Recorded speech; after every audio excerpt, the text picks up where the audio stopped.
Mengejutkan, lemparan maut Robby Darwish bikin legenda Malaysia Safes Ali ketar-ketir. Timnas Malaysia siap-siap jadi sarapan Garuda di GBK 21 Juli nanti. Darwish akan lakukan lemparan jauh, pemirsa. Ancang-ancang itu dia sudah dilakukan Robby Darwish.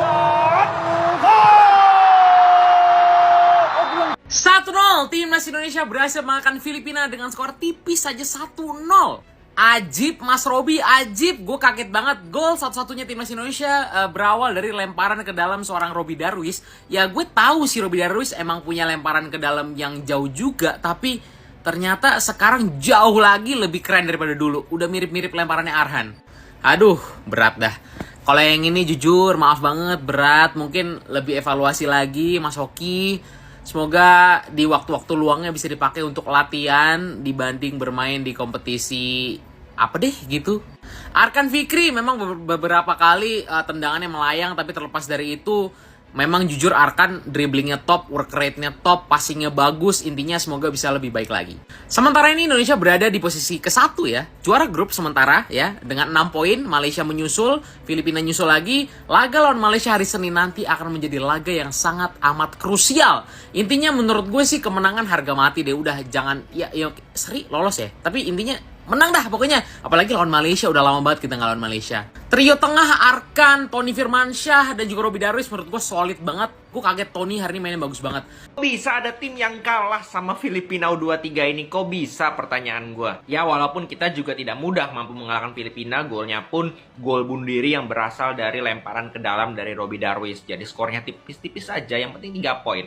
Kita bahas dulu dari starting 11, ada 4 pergantian pemain yang dilakukan oleh Coach Gerard Van den Berg dibandingkan pertandingan pertama, terutama di pemain belakang ada 3 pemain yang dimainkan, Kakang, Kadek Arel, dan juga Alvarezi.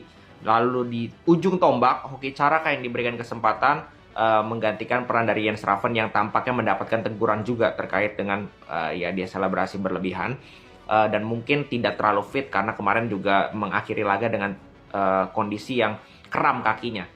Dan kalau dibilang secara permainan, ya di babak pertama lumayan seru karena Filipina awal-awal masih coba untuk ngepres, tapi di pertengahan udah kelihatan fisiknya udah ngedrop Filipina sehingga mereka bermain dengan mid block saja. Dan di situ Indonesia perlahan-lahan sudah bisa menemukan ritme, sedangkan di awal-awal itu cukup keteteran.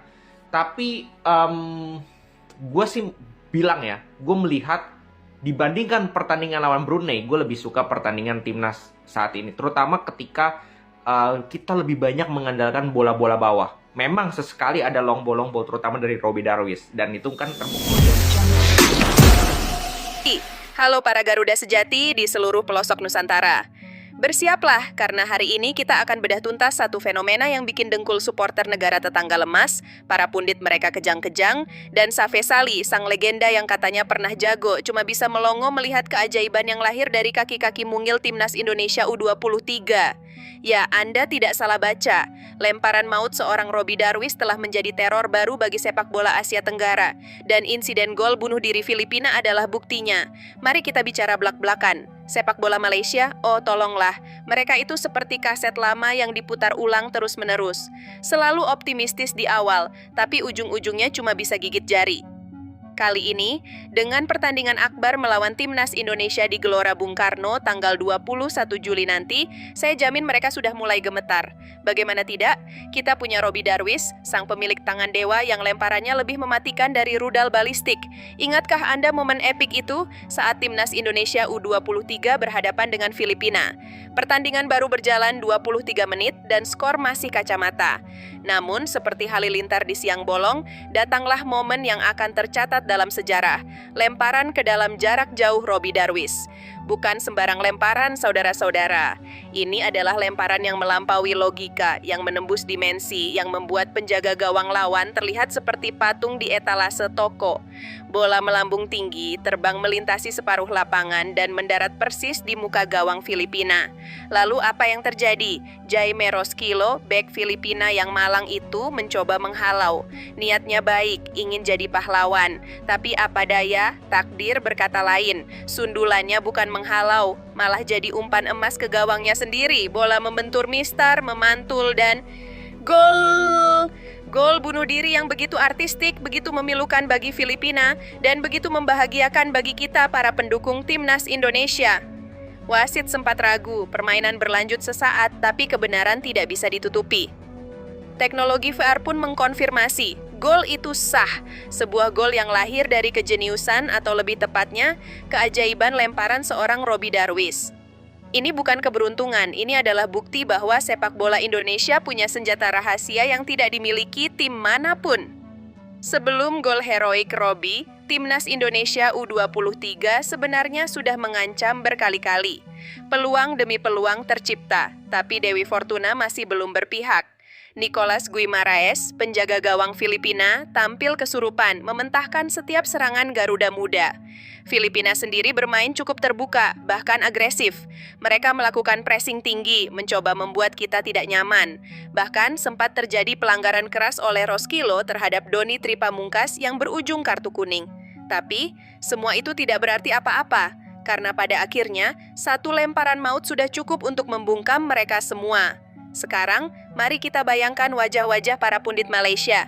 Mereka pasti sedang sibuk mencari alasan, merangkai narasi palsu, mencoba meyakinkan diri bahwa ini hanya kebetulan. Hah, kebetulan dari mana? Ini adalah hasil dari kerja keras, disiplin, dan tentu saja anugerah dari Tuhan Yang Maha Esa bagi sepak bola Indonesia. Bagaimana dengan Safei Sali, legenda Malaysia yang katanya galak di depan gawang? Saya yakin dia sekarang sedang menunduk lesu di sudut kamar, meratapi nasib sepak bola negaranya yang sepertinya tidak akan pernah bisa menyamai level kita. Dia mungkin membayangkan, andai saja dulu saya punya lemparan seperti Robby Darwish. Tapi maaf Safi, itu hanya mimpi di siang bolong. Mari kita sedikit sinis. Malaysia selalu sesumbar, selalu percaya diri, seolah-olah mereka adalah raja sepak bola Asia Tenggara. Padahal, pada kenyataannya mereka itu hanya sebatas pengganggu kecil yang sesekali mencuri perhatian. Ingat, setiap kali mereka berhadapan dengan Timnas Indonesia, terutama di kandang kita sendiri, Gelora Bung Karno yang angker itu, mental mereka langsung ciut. Dan tanggal 21 Juli nanti, saya yakin skenarionya tidak akan jauh berbeda. Timnas Malaysia akan datang dengan segala kesombongan mereka, tapi begitu injak rumput GBK, hawa panas supporter Indonesia akan langsung membuat mereka keringat dingin. Teriakan Indonesia, Indonesia akan menggetarkan jiwa mereka, membuat kaki mereka bergetar, dan membuat mereka lupa bagaimana cara menendang bola dengan benar. Para supporter Malaysia, mereka itu adalah contoh sempurna dari supporter instan.